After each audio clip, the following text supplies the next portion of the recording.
Bueno, recordemos que ya ha nacido Ismael, el hijo de Agar y de Abraham, y que Dios ha hecho un pacto con Abraham. Pero recordemos que era un pacto con la persona de Abraham, en la que le promete darle en posesión aquella tierra sobre la que está Israel, ¿no? Y por lo tanto a él, pero más bien a su descendencia. Recordemos todo aquello.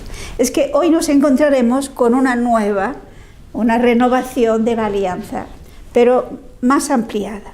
Leamos en el capítulo 17, versículos 1 al 8. Cuando Abraham tenía 99 años, se le apareció Yahvé y le dijo: Yo soy el Sadai, anda en mi presencia y sé perfecto.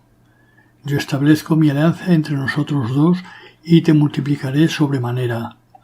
Cayó Abraham rostro en tierra y Dios le habló así: Por mi parte, he aquí mi alianza contigo, serás padre de una muchedumbre de pueblos. No te llamarás más Abraham, sino que tu nombre será Abraham, pues padre de muchedumbre de pueblos te he constituido. Te haré fecundo sobremanera, te convertiré en pueblos y reyes saldrán de ti. Y estableceré mi alianza entre nosotros dos y con tu descendencia después de ti, de generación en generación, una alianza eterna de ser yo el Dios tuyo y de tu posteridad. Yo te daré a ti y tu posteridad la tierra en que andas como peregrino, todo el país de Canaán, en posesión perpetua, y yo seré el Dios de los tuyos. O sea, aquí tenemos, por lo tanto, una renovación, que veremos ahora en qué consistirá, de ese pacto entre Dios y Abraham. Fijémonos que la iniciativa parte de Dios. Es Dios el que propone hacer alianza. De ninguna manera podría haberlo propuesto Abraham, ¿no? Es Dios el que lo propone. Pero fijémonos que de entrada le dice a Abraham, para poder hacer esta alianza, para poder vivir en esa intimidad con Dios, por parte de Dios, ¿qué le dice? Anda en mi presencia y sé perfecto. O sea, hay una alianza en la que Abraham se compromete a vivir en la presencia de Dios y por lo tanto a ser perfecto. ¿Qué significa vivir en la presencia de Dios? Pues vivir atento, consciente de que está en la presencia de Dios, de que Dios le ve, y Dios le ve no como juez, sino como padre, como amigo, pero estar en la presencia de Dios te exige el esfuerzo por agradar a Dios. Evidentemente, por eso sé perfecto. Fijemos que eso es lo que Dios nos pide a todos: vivir en la presencia de Dios y esforzarnos por ser perfectos. No olvidemos que el objetivo, según la carta a los Efesios, que Dios se propuso cuando nos creó, es que seamos santos e inmaculados en su presencia por el amor. O sea, lo mismo que nos dice aquí Dios a Abraham, lo mismo que dice aquí Dios a Abraham en estos versículos que hemos leído. Y por parte de Dios le promete una vez más que multiplicará su descendencia, que la multiplicará mucho, que de su descendencia saldrán reyes y que Dios será el Dios de ellos, de esos pueblos. Pero esos pueblos igualmente se han de comprometer a vivir esa respuesta, esa aceptación de haber hecho alianza con Dios. Es decir, aquí la alianza no solamente se refiere a Dios y a Abraham, sino a Dios y la descendencia de Abraham. Todos esos pueblos que saldrán de él. Y según San Pablo, nosotros, bautizados, si vivimos de fe, somos descendientes también de Abraham. No fisiológicamente, no físicamente, pero sí desde el punto de vista de la fe. Pero continuemos. desde el versículo 9, podemos leer hasta el 14. Dijo Dios a Abraham: guarda pues mi alianza, tú y tu posteridad, de generación en generación. Esta es mi alianza que habéis de guardar entre yo y vosotros, también tu posteridad. Todos vuestros varones serán circuncidados. Os circuncidaréis la carne del prepucio, y esto será la señal de la alianza entre yo y vosotros. A los 8 días será circuncidado entre vosotros todo varón, de generación en generación, tanto el nacido en casa como el comprado con dinero a cualquier extraño que no sea de tu raza. Deben ser circuncidados el nacido en tu casa y el comprado con tu dinero, de modo que mi alianza esté en vuestra carne como alianza eterna. El incircunciso, el varón a quien no se le circuncide la carne de su prepucio, ese tal será borrado de entre los suyos por haber violado mi alianza. O sea, fijémonos que aquí tenemos lo que Dios exige por parte de Abraham y de sus descendientes y de todos los que forman parte de ese grupo que lleva consigo Abraham, o sea, de lo que hoy diríamos en el lenguaje de entonces su familia, en este sentido amplio, que entran criados, etc. La señal será la circuncisión. Y fijémonos que se le da tanta importancia a la circuncisión que el que no esté circuncidado tiene que ser fuera. Es decir, la señal externa, física podríamos decir, de entrar a formar parte del pueblo de Dios será la circuncisión. Sin duda alguna, este hecho de la circuncisión no es una cosa que se invente en ese momento, sino que ya se daba, pero con otro significado. Según parece, la circuncisión estaba en relación con el matrimonio. Pero aquí es la señal de formar parte de esa alianza con Dios. Fijémonos que esto explica que para el judío la circuncisión sea algo fundamental, porque es la manera de entrar en esa alianza, en ese pacto con Dios. Esto comienza con Abraham y será a lo largo de toda la historia de Israel. De tal manera que uno de los problemas que tendrán los primeros cristianos, los judíos convertidos, para aceptar a los no judíos, será precisamente el problema de la circuncisión. ¿Por qué? Porque ellos no entendían que se pueda entrar a formar parte del pueblo de Dios sin estar circuncidado. Pero no olvidemos que este pacto que Dios hace con Abraham quedó superado por el pacto que se hace a través de Cristo. De la misma forma que después tendremos el pacto, después de este de Abraham, tendremos el pacto de Dios con el pueblo a través de Moisés. Pero el pacto que se hace a través de Jesucristo, anula todos los anteriores. De ahí que se planteara el problema, ¿quién nos salva? ¿La circuncisión o la fe en Jesucristo? Y ahora, ¿qué es lo que nos hace entrar? ¿Cuál es la señal, el rito mediante el cual nosotros entramos a formar parte de ese nuevo pueblo de Dios? Entrar en ese pacto, el bautismo. O sea, el bautismo nos incorpora en el pueblo de Dios. Según palabras de San Pablo en la carta a los Romanos, nos injerta en Cristo.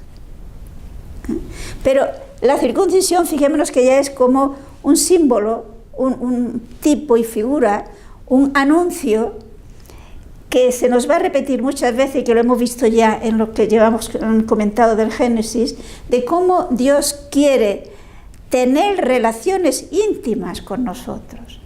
Y se hace a través de pactos, de un compromiso recíproco, pero siempre la iniciativa parte de Dios. Bien, por lo tanto, Abraham se debe comprometer a circuncidarse él y a que se circuncide su hijo Ismael y todos los criados y esclavos que tiene, tanto los que han nacido en casa como los comprados. Entonces existía la esclavitud. Continuemos, versículos 15 al 22. Dijo Dios a Abraham: a Sarai, tu mujer, no la llamarás más Sarai, sino que su nombre será Sara. Yo la bendeciré y de ella también te daré un hijo. La bendeciré y se convertirá en naciones, reyes de pueblos procederán de ella. Abraham cayó rostro en tierra y se echó a reír diciendo en su interior: ¿a un hombre de 100 años va a nacerle un hijo? ¿Y Sara a sus 90 años va a dar a luz? Y dijo Abraham a Dios: si al menos Ismael viviera en tu presencia. Respondió Dios: sí, pero Sara tu mujer te dará a luz un hijo y le pondrás por nombre Isaac. Yo estableceré mi alianza con él, una alianza eterna, de ser el Dios suyo y el de su posteridad. En cuanto a Ismael, también te he escuchado. He aquí que le bendigo, le hago fecundo y le haré crecer sobremanera. 12 príncipes engendrará, y haré de él un gran pueblo. Pero mi alianza la estableceré con Isaac, el que Sara te dará a luz el año que viene por este tiempo.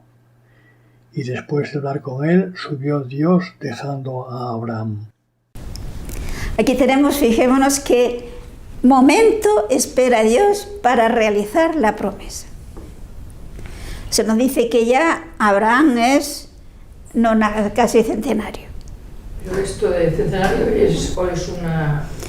Normalmente, es una manera de hablar. Quiere decir que ya era muy, muy, muy mayor, que ya no era normal que tuviera hijos. Pero no tenemos por qué tomarlo al pie de la letra, que tenía 100 años. Sí que se nos dice que era muy mayor. Y que Sara también era muy mayor. Más adelante veremos que se nos dice que ya no tenía la regla, o sea que ya no era normal que pudiera tener hijos. Pero, como veremos más adelante, lo que Dios dirá, para Dios no hay nada imposible. Pero yo no sé si se han fijado que en este capítulo Dios cambia el nombre, primero a Abraham y luego a Sara. Abraham se llamaba Abraham y a partir de entonces se llamará Abraham. ¿Por qué? Fijemos que cuando en la Biblia hay un cambio de nombre, indica una relación, podríamos decir, nueva, especial con Dios. Entonces, Abraham, podríamos decir que tenía un significado de nombre un tanto limitado, familiar, pero será Abraham, que significa que será padre de muchos pueblos. Y Sara se llamaba Sarai, es decir, mi señora, mi esposa, algo así, ¿no? Pero ahora será Sara, es decir, señora, esposa, siempre en este sentido de apertura. Será madre de un pueblo y él será padre de muchos pueblos. Y él también, y ella también, evidentemente. Pero observemos la reacción muy humana, muy normal de Abraham cuando Dios le dice que toda esa descendencia, todos esos pueblos numerosos que saldrán de él, será de un hijo que le nacerá de Sara. La reacción de Abraham se nos dice que en su interior se ríe. Ahora que Sara es nonagenaria, ahora que yo soy centenario, ahora. Pero Dios se lo confirma. Y Abraham ya se conforma con Ismael. Y le viene a decir: Señor, bendice a Ismael si ya tengo un hijo.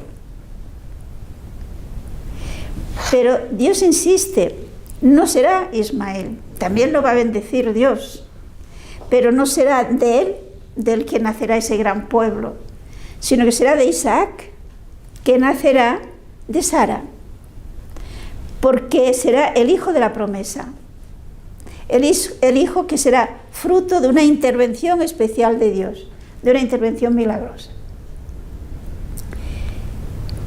Pero observemos que aquí tenemos, podríamos decir una vez más, lo que es bastante frecuente de Dios. ¿Se acuerdan que en la carta a los Corintios, San Pablo nos dice que Dios escoge lo que no es para confundir lo que es? Dios escoge lo débil del mundo para confundir a lo fuerte. Es decir, precisamente así es como se ve la mano de Dios, así es como se ve la intervención de Dios. Y esto es algo que suele ser habitual en Dios. Pensemos por un momento, si nosotros hubiéramos tenido que escoger las personas que iban a ser los fundadores de la Iglesia, los apóstoles, ¿habríamos escogido a esos que escogió Jesús? Posiblemente no, porque pensaríamos no están preparados, no son los aptos, ¿no? Un pescador, un cobrador de impuestos, otro pescador, etc. Es decir, gente sencilla, gente del pueblo, gente que no tenía estudios, diríamos. Luego sí, San Pablo será una persona que tiene estudios, pero ese no era de los 12. Pero sin embargo, de esta manera, habiendo escogido a estas personas que además les costó entender el sentido del tipo de Mesías que es Jesús, les costó entender el proyecto de Dios, podríamos decir. Sin embargo, ¿qué es lo único que Dios les pidió? Que le fueran fieles, que le siguieran, que permanecieran con Él y que oraran y que esperaran. Y cuando, si nos imaginamos por un momento el estado psicológico en el que tenían que encontrarse los apóstoles hasta que vino el Espíritu Santo, entre la ascensión y Pentecostés, pues tendría que ser, ¿y por dónde empezamos y qué hacemos? Desconcierto, ahí estaba la Virgen para darles ánimo, ¿no? Pero lógicamente no se sentían preparados.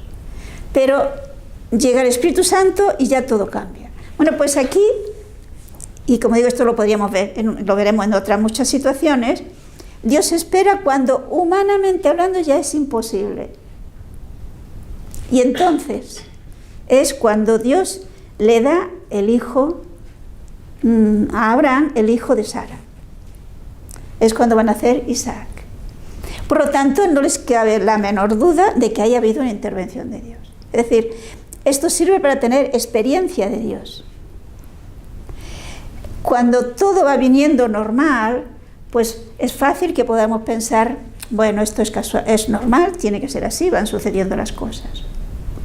Y por esto a veces parece como que Dios permite que estemos en situaciones extremas para que veamos la mano de Dios.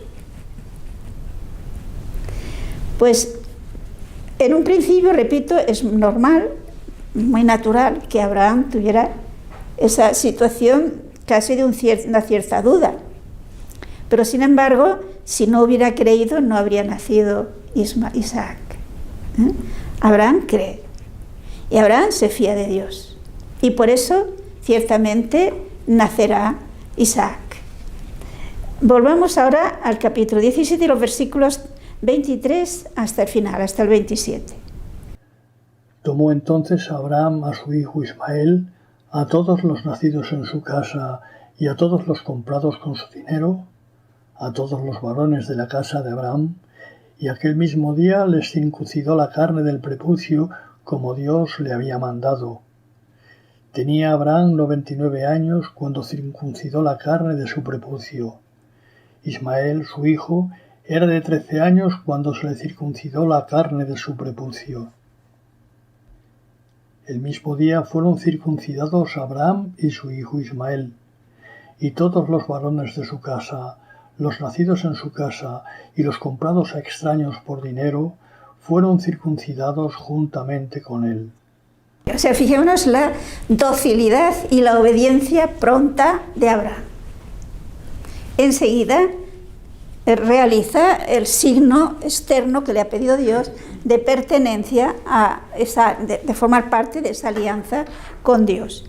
Y se circuncida, insiste en esta idea, el mismo día Abraham, ya tan mayor, e Ismael, que tiene 13 años.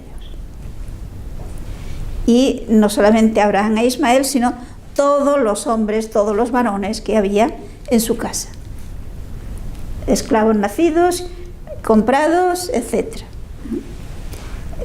Y fijémonos que esta será un acto de obediencia a lo que Dios le ha dicho, pero que ha sido precedido por un acto de fe. Ha creído a Dios, ha aceptado, por lo tanto, ese pacto con Dios y, como consecuencia, ha tenido lugar la circuncisión. Si no lo hubiera creído, no se habría circuncidado. Bien, vamos al capítulo 18, que tiene una importancia muy especial, porque aquí se ve cómo las relaciones de Dios con sus amigos son relaciones de intimidad, de confidencia, de decir cosas que normalmente no dirá a otros. Versículos 1 al 5. Apareciósele Yahvé en la encina de Mambré, estando él sentado a la puerta de su tienda en lo más caluroso del día. Levantó los ojos y he aquí que había 3 individuos parados a su vera. Como los vio, acudió desde la puerta de la tienda a recibirlos y se postró en tierra. Y dijo: Señor mío, si te he caído en gracia, ea, no pases de largo cerca de tu servidor. Ea, que traigan un poco de agua y lavaos los pies y recostaos bajo este árbol, que yo iré a traer un bocado de pan y repondréis fuerza. Luego pasaréis adelante, que para eso habéis acertado a pasar a la vera de este servidor vuestro. Dijeron ellos: hazlo como has dicho. Aquí tenemos una reacción que es muy habitual, muy normal entre los beduinos. El sentido de la hospitalidad. Y aquí tenemos pues que Abraham está en el encinar, está sentado a la puerta de su tienda y ve a estos 3 personajes. Fijémonos lo que nos dice la carta a los Hebreos, no lo perdamos esto, el Génesis, y leamos Hebreos 13:2. No os olvidéis de la hospitalidad, gracias a ella hospedaron algunos, sin saberlo, a ángeles. ¿Y quién es el que hospedó ángeles sin saberlo? Abraham. Estos personajes eran ángeles. Exacto.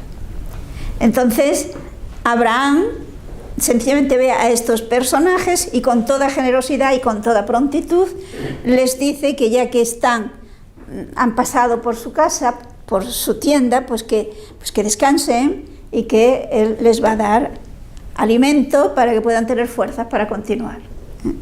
No olvidemos que entonces no había, ni pensiones ni hoteles, por supuesto. Por lo tanto, había el sentido de hospedar a los que viajaban, a los peregrinos. Y de esta manera, fijémonos que nos dice el versículo 1 que es Yahvé quien se les apareció. Es decir, es Dios que a través de estos ángeles que con aspecto humano, se pasa por la puerta de Abraham, de la tienda de Abraham, y Abraham se desborda atendiéndolos. Observen cómo en la Biblia nos va apareciendo este sentido de que hacer algo a los demás, eso estamos haciendo a Dios.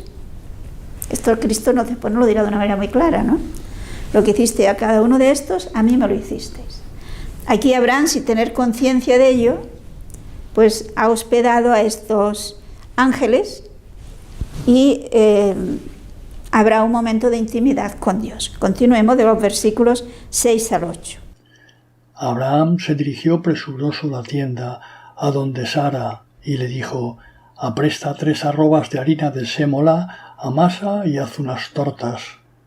Abraham, por su parte, acudió a la vacada y apartó un becerro tierno y hermoso y se lo entregó al mozo, el cual se apresuró a aderezarlo. Luego tomó cuajada y leche junto con el becerro que había aderezado y se lo presentó, manteniéndose en pie delante de ellos bajo el árbol. O sea, aquí vemos cómo prepara todo un banquete para estas personas. Sara prepara el pan, él escoge al ternero, lo aderezan y luego además lo acompaña de leche fresca y leche fermentada. Todo esto por los escritos extrabíblicos vemos que era algo bastante frecuente, normal. Era una manera de comportarse de los beduinos, de los buenos, ¿no? Claro, habría también sus excepciones, pues con los peregrinos que pasaban. Y él, Abraham, mientras ellos están comiendo, allí se queda de pie, acompañándoles, y estando allí junto a ellos. Seguimos, versículos 9 al 15. Así que hubieron comido, dijéronle: ¿Dónde está tu mujer Sara? Ahí en la tienda, contestó. Dijo entonces aquel: Volveré sin falta a ti pasado el tiempo de un embarazo, y para entonces tu mujer Sara tendrá un hijo. Sara lo estaba oyendo a la entrada de la tienda, a sus espaldas. Abraham y Sara eran viejos, entrados en años, y a Sara se había retirado la regla de las mujeres. Así que Sara rió para sus adentros y dijo: Ahora que estoy pasada, ¿sentiré el placer y además con mi marido viejo? Dijo Yahvé a Abraham: ¿Cómo así se ha reído Sara diciendo: ¿seguro que voy a parir ahora de vieja? ¿Es que hay nada milagroso para Yahvé? En el plazo fijado volveré al término de un embarazo y Sara tendrá un hijo. Sara negó: no me he reído, y es que tuvo miedo. Pero aquel dijo: no digas eso, que sí te has reído. Bueno, como ven, esto es muy natural, muy humano, ¿no? O sea, aquí tenemos que estos ángeles se presenta como que uno de ellos representa personalmente a Dios, ¿no? A Yahvé. Pues le anuncia que al año siguiente Sara tendrá un hijo. Y es interesante este detalle. Sara lo está oyendo y en su interior piensa que nadie lo ve, que nadie la ve, se ríe. Ahora, ya que no es momento, ya podía haber sido esto antes, cuando era joven, ¿no? Pero ahora. Y la respuesta de Dios: para Dios no hay nada imposible. Por lo tanto, como para Dios no hay nada imposible, podemos fiarnos. Aunque a nosotros nos parezca imposible una cosa, la que sea. Ella se le da un poco de miedo, le dice: no me he reído. Pero esta afirmación de Dios, que para Dios no hay nada imposible, y por lo tanto una mujer estéril y anciana podrá ser madre.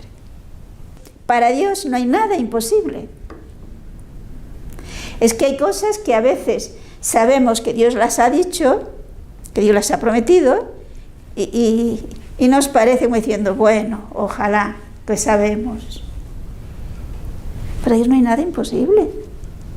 En este momento estoy pensando cuánta gente piensa cómo van a resucitar los muertos, y ya se han convertido en ceniza, los que los han incinerado todavía más, o incluso los que han devorado una fiera, o San Ignacio de Antioquía, ¿no? Que fue devorado por fieras, murió devorado por fieras, ¿no? ¿Cómo van a resucitar si ya no hay nada? Pero lo ha dicho Dios. Y para Dios no hay nada imposible. Nada. Es decir, la Biblia nos invita muchas veces a que tengamos plena confianza en Dios. Plena confianza en Dios. Y plena confianza no porque nos parece que hay situaciones que, claro, esto hace posible que sí, que pueda ser. No. Es seguro porque lo ha dicho Dios. Aun cuando no haya nada que inspire confianza en que se va a hacer realizar. Esta es la fe que digamos que Dios desea, que Dios quiere. Y en la fe que tendrá Abraham, la fe que tendrá Sara, y por lo cual realmente serán padres. Pero Sara no cree, ¿no? No, es decir, no es que no crea, es que de entrada piensa cómo puede ser eso. Pero si no hubiera creído, no habría sido madre. Hay un texto, en este momento no me acuerdo, que es una de las cartas de San Pablo, en el que dice que gracias a la fe, Sara tuvo un hijo. Y gracias a la fe, Abraham tuvo el hijo. Es decir, se debe a la fe tanto de Abraham como de Sara. ¿Cuántas veces en el Evangelio tenemos aquella expresión de Jesús? Tu fe te ha salvado. Entonces, creen y por consiguiente Dios realiza el milagro. Si tuviéramos fe como un grano de mostaza, ¿cuántas cosas podríamos hacer? Porque para Dios no hay nada imposible. Esta es la realidad que no debiéramos olvidar nunca. Y que esto nos hace vivir con ilusión, con alegría, con confianza. Porque, como dirá San Pablo en la carta a los Romanos, si Dios está por nosotros, ¿quién contra nosotros? Está claro, ¿no? Entonces, ciertamente, porque Abraham cree y porque Sara cree, llegan a ser padres. Podemos continuar los versículos 16 al 19. Levantáronse de allí aquellos hombres y tomaron hacia Sodoma, y Abraham les acompañaba en la despedida. Dijo entonces Yahvé: por ventura voy a ocultarle a Abraham lo que hago, siendo así que Abraham ha de ser un pueblo grande y poderoso, y se bendecirán por él los pueblos todos de la tierra. Porque yo le conozco y sé que mandará a sus hijos y a su descendencia que guarden el camino de Yahvé, practicando la justicia y el derecho, de modo que puedan concederle a Abraham lo que tiene apalabrado. Bueno, fijaros qué bonitos son estos versículos. Es un soliloquio de Dios, ¿no? Como que Dios se plantea, ¿cómo no decir a Abraham lo que va a pasar? ¿Cómo no decir a Abraham lo que voy a hacer? Si será el padre del pueblo de Dios, si será el padre de ese pueblo que va, a través del cual Dios va a ir haciendo la revelación y del que va a nacer el Mesías. Es decir, aquí vemos cómo Dios quiere la intimidad. Y esto explica que nos encontremos a veces con santos a los que Dios les revela cosas que van a pasar más tarde. Es señal de intimidad, es señal de confianza. Pero supone también respuesta fiel de la persona. En este caso de Abraham vemos esa exquisita fidelidad que ha ido superando, porque recordemos que Abraham no nació santo. Hemos visto fallos y fallos grandes, pero que sin embargo va haciendo actos de fe cada vez mayores, cada vez de más confianza en Dios, y esto le va haciendo cada vez crecer más en esa intimidad con Dios. Porque hay reciprocidad, podríamos decir de alguna manera, en la confianza. Dios confía, Dios se fía de alguna forma con Abraham, y Abraham igualmente tiene esa confianza en Dios. Evidentemente la iniciativa parte de Dios, no parte de Abraham. Pues continuemos, del 20 al 22. Dijo pues Yahvé: el clamor de Sodoma y de Gomorra es grande y su pecado gravísimo. Ea, voy a bajar personalmente a ver si lo que han hecho responde en todo al clamor que ha llegado hasta mí, y si no, he de saberlo. Y marcharon desde allí aquellos individuos camino de Sodoma, en tanto que Abraham permanecía parado delante de Yahvé. O sea, aquí tenemos que dos ángeles se separan y van hacia Sodoma, mientras que uno que representa a Yahvé, a Dios, permanece allí junto con Abraham. Y fijémonos que aquí Dios revela a Abraham lo que va a ocurrir con Sodoma y Gomorra, con todas aquellas ciudades del valle. ¿Por qué? Pues porque es el amigo. Y aquí tenemos en los versículos siguientes esa, digamos, el regateo de Abraham con Dios.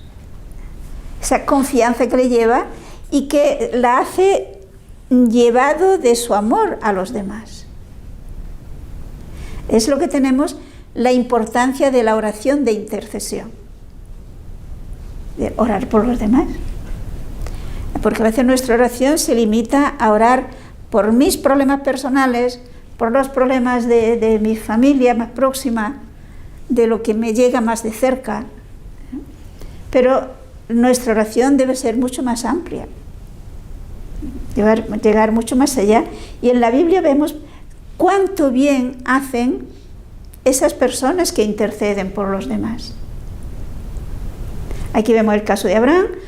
Otra ocasión muy importante nos encontraremos con el caso de Moisés. Esa fuerza y esa importancia de la oración de intercesión. Bien, vamos a ver esta oración, versículos 23 hasta el 33. Abordóle Abraham y dijo: así que vas a borrar al justo con el malvado. Tal vez haya 50 justos en la ciudad. ¿Es que vas a borrarlos y no perdonarás aquel lugar por los 50 justos que hubiere dentro? Tú no puedes hacer tal cosa, dejar morir al justo con el malvado y que corran parejas el uno con el otro. Tú no puedes. ¿El juez de toda la tierra va a fallar una injusticia? Dijo Yahvé: si encuentro en Sodoma 50 justos en la ciudad, perdonaré a todo el lugar por amor a aquellos. Bueno, vamos a detenernos aquí, hemos leído hasta el 26. Fijémonos el argumento que emplea Abraham. Como tú, el Dios justo, vas a exterminar los justos con los injustos. En la ciudad, pues también habrá justos. Lejos de ti, eso no lo hagas. Es decir, observemos que es una oración que implica, hecha con mucha confianza, pero al mismo tiempo con un gran sentido de humildad. Y movido por un gran amor a los demás, en este caso a los habitantes de Sodoma. ¿Cómo lejos de ti obrarás y matar al justo con el malvado? Tú que eres el juez de toda la tierra, diríamos así, el creador, eso no puede ser. Y fijémonos que nos dice que Dios le dice: si encuentro allí 50 justos, no destruiré la ciudad. Abraham verá que tantos no hay y va a ir bajando el número, ¿no? Pero aquí tenemos una vez más la importancia de los santos, la importancia de las personas justas, de las que se esfuerzan por vivir de acuerdo con la voluntad de Dios, que son un beneficio para su pueblo, son un beneficio para su sociedad. 50 justos, más veremos que no serán necesarios tantos, habrían salvado aquella ciudad. Por lo tanto, pensemos que cuando a veces nos quejamos que si en nuestra sociedad las cosas van mal, que si hay tantos y tantos problemas, pues ¿no les parece que en vez de criticar, lo que tendríamos que hacer es trabajar por ser santos y por ayudar a que otros también lo sean? Porque es la manera de solucionarlo, una manera eficaz de solucionar los problemas. Podríamos decir que el mundo lo salvan los santos, así de claro. Por lo tanto, lo salva Jesucristo, pero también a través de los santos, que son miembros de Jesucristo.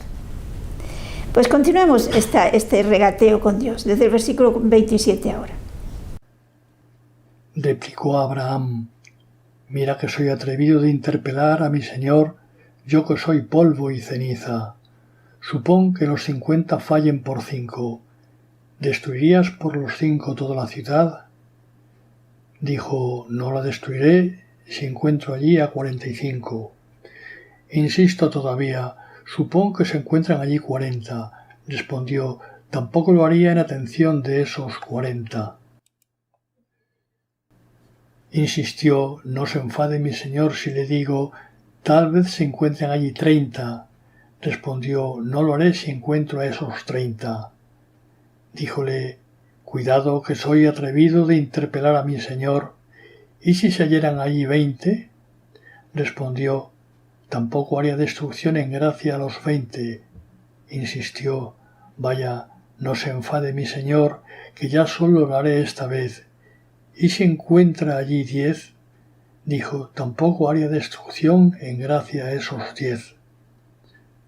Partió Yahvé así que hubo acabado de conversar con Abraham, y éste volvió a su lugar.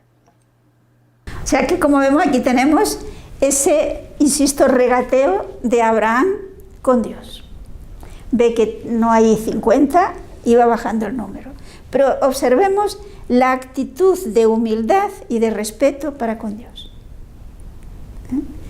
Una humildad de que se reconoce polvo, se reconoce que realmente él no tiene argumentos personales ni motivos personales para pedirle esto, pero ya que me has dado confianza, ya que me has permitido hablarte, pues otra vez. Y así va bajando el número hasta 10. Si hubiera habido allí 10 justos, las ciudades no se habrían destruido. Y ahora fíjense, podíamos pensar, ¿y en la familia de Lot no había 10 personas?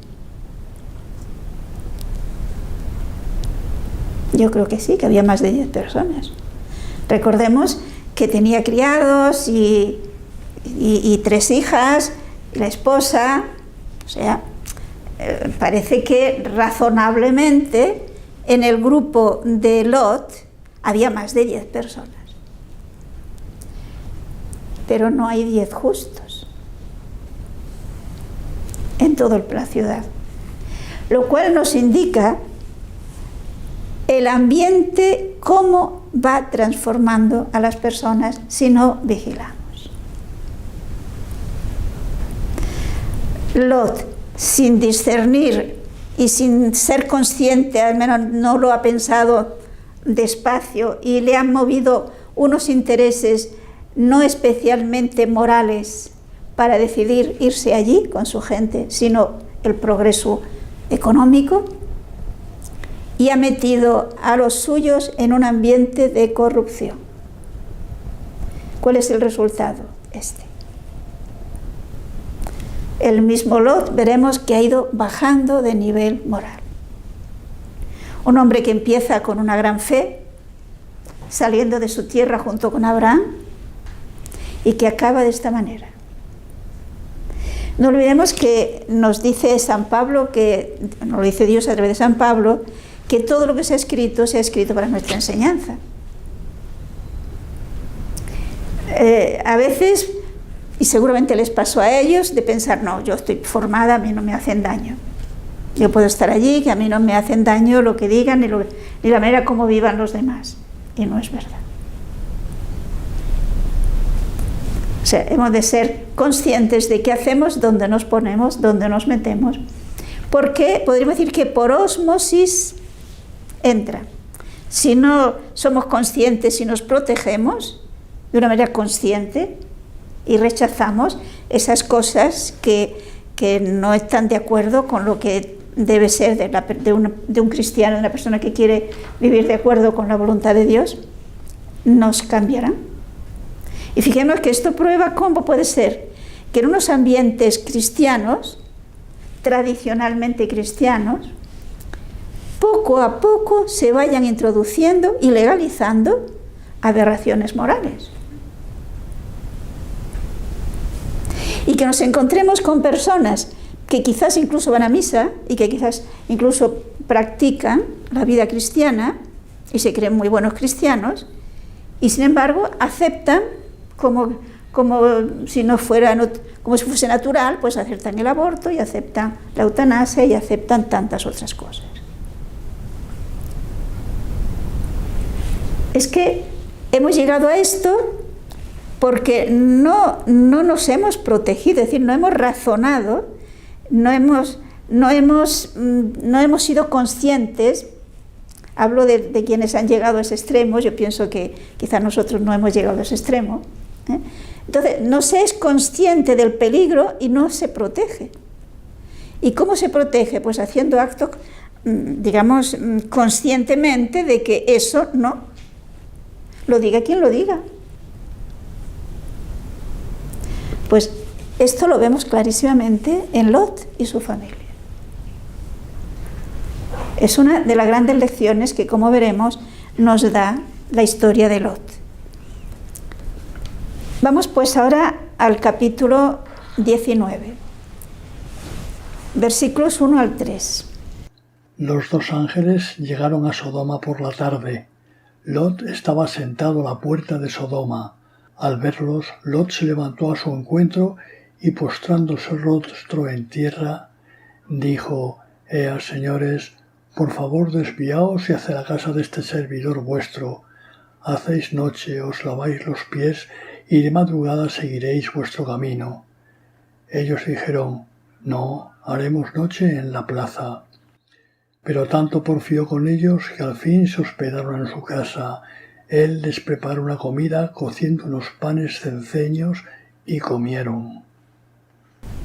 O sea, aquí tenemos lo normal, que estos dos ángeles que han llegado a Sodoma, Sodoma estaba rodeada por una muralla y en la puerta está Lot.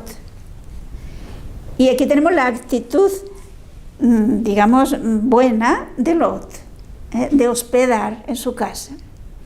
Los ángeles, que él no sabe que son ángeles, están decididos a dormir en la plaza. Pero Lot comprende que en Sodoma eso no se puede hacer. Y por lo tanto les fuerza y de alguna manera les obliga a venir a su casa. O sea, hasta aquí bien, hasta aquí bien. Y por lo tanto los acoge, les da agua para que se laven los pies, les prepara la comida y cena. Se hace por lo tanto noche. Continuamos, versículos 4 al 11. Antes de que fueran a acostarse, los hombres de la ciudad, los habitantes de Sodoma, rodearon la casa, mozos y viejos, todos sin excepción. Llamaron a Lot y le dijeron: ¿Dónde están los hombres que han venido a tu casa esta noche? Sácanoslos para que los conozcamos. Salió Lot a la puerta y cerrándola tras sí, les dijo: Por favor, hermanos míos, no hagáis semejante maldad. Bueno, vamos a quedarnos aquí. ¿Qué significa esto? Déjanos, sácalos que los conozcamos. ¿Es que quieren saludarles, saber cómo se llaman y hablar un rato con ellos? No. La palabra conocer en la Biblia tiene siempre un matiz afectivo y con mucha frecuencia se refiere al acto sexual, al acto conyugal. Por lo tanto, lo que quieren es abusar de ellos. Y se nos dice, si nos fijamos, que llegaron todos los hombres de la ciudad. Posiblemente sería una exageración, pero muchos, jóvenes y viejos. Y todos piden a Lot, no olvidemos que Lot era un extranjero que había llegado, que le saquen, que quieren abusar de ellos. Y él sale, cierra la puerta para que no se les metan, digámoslo así, por la fuerza, y les pide, por favor, no, eso no lo hagáis. No olvidemos que en aquel momento para el beduino que había acogido en su casa a una persona, esto tenía un valor sagrado. O sea, él era responsable de defender la vida de aquella persona. Esto explica lo que ahora seguiremos leyendo. Seguimos desde el versículo 8. Mirad, aquí tengo 2 hijas que aún no han conocido varón. Os las sacaré y haced con ellas como bien os parezca. Pero a estos hombres no les hagáis nada, que para eso han venido al amparo de mi techo. Mas ellos respondieron: Quita ya. ¿Uno que ha venido a vecindarse va a meterse a juez? Ahora te trataremos a ti peor que a ellos. Y forcejearon con él, con Lot, de tal modo que estaban a punto de romper la puerta. Pero los hombres alargaron las manos, tiraron de Lot hacia sí adentro de la casa y cerraron la puerta. Y a los hombres que estaban a la entrada de la casa les dejaron deslumbrados desde el chico hasta el grande, y mal se vieron para encontrar la entrada. O sea, aquí tenemos hasta qué punto vivían el desorden moral, el desorden sexual, estos habitantes de Sodoma. Sabéis que el nombre que se le da al pecado de la homosexualidad es sodomía, porque era lo que vemos que se practicaba aquí. Si os acordáis de que lo vimos el día pasado, en Sodoma no solamente existía este desorden moral, es decir, de tipo sexual, sino que también había injusticias, había, digamos, violencia, etc. Son 2 cosas que siempre, diríamos así, van unidas, o al menos con mucha frecuencia van unidas. Cuando hay un abandono de Dios, un abandono de la ley de Dios. Entonces se producen estas dos manifestaciones con distintas, digamos, estas dos tendencias con distintas manifestaciones, pero siempre abuso de los demás en el sentido económico, de injusticias sociales de todo tipo, y por otra parte desórdenes sexuales. Bueno, pues aquí tenemos cómo Dios interviene, si os habéis fijado. O sea, pero fijaos cómo ha bajado la moral de Lot. Está dispuesto a darle sus hijas, que hagan lo que quieran con ella. No olvidemos que tenía un cierto excusa el hecho de que él había salido como protector de estas personas y tenía que protegerlas. Y entonces, con tal de proteger a estos peregrinos, pues están dispuestos a dar a sus hijas. Los otros no lo aceptan, les parece que este hombre no va a venir de fuera a darnos lecciones a nosotros y quieren abusar de él. Entonces, gracias a la intervención milagrosa que cogen a Lot y lo meten dentro, pero si os fijáis, ellos cuando estaban forzajeando con Lot, estaban dispuestos a romper la puerta. Pero los ángeles meten a Lot y hace que aquellos habitantes, aquellos hombres que estaban en la puerta, no encontraran la puerta. Y por lo tanto se tienen que ir. Evidentemente, fijémonos que aquí Lot ha tenido una experiencia clara de que estos hombres no son cualquiera. Han visto claro que es Dios que ha actuado. Por lo tanto, lo lógico es que le crean y que a partir de ahora hagan lo que ellos le digan. Sin embargo, pues lo dejaremos para el próximo día y veremos que no fue así como reaccionó Lot. Y es que pasar de una vida superficial, de una vida sin fe, a una vida de fe, no es fácil. Es decir, normalmente esto se va haciendo poco a poco. Sobre todo se exige un cambio de conciencia, un cambio de corazón, un cambio de mente. Cambiar el chip, que dicen, ¿no? Hay que cambiar el chip. Si queremos con nuestro mismo criterio, con nuestra misma digamos, cosas habituales y costumbres, ahora ser buenos cristianos, no. Exige un cambio en mi pensamiento, en mis decisiones, en mi conducta. Y esto, si no estamos convencidos, pues no se hace. No se hace porque me lo dice uno, me lo dice otro. Yo tengo que convencer. Pero bueno, esto ya lo veremos, Dios mediante, el próximo día.